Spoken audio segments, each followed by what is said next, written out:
Why can't Steve Mnuchin staff up his department? Is it a more difficult problem staffing Treasury than staffing other departments?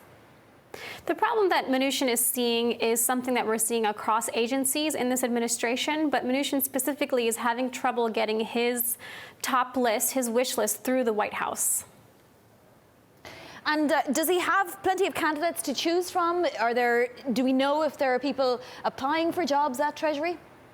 You know, he had been conducting a lot of meetings at the Sofitel and Trump International hotels here in Washington.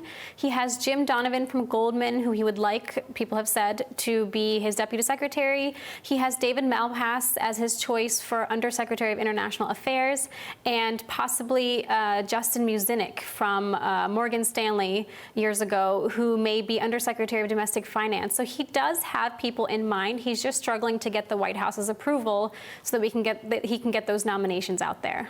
And why is he struggling, Saleha? What's the problem at the White House? You know, it looks like the White House has a key litmus test, which has to do with loyalty.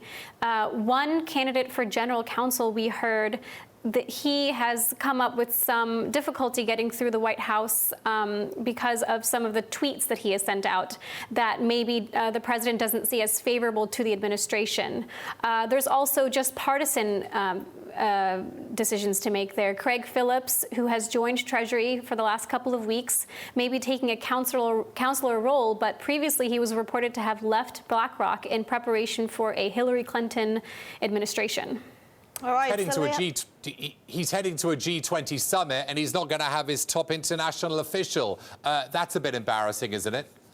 Well, it's not quite embarrassing because in the past, between administrations, it has taken time for people to get nominated and to be able to actually be a part of these G20 discussions. But it is kind of tough that he doesn't have enough people to cobble together and send signals to other countries as his G20 counterparts prepare for these meetings next week.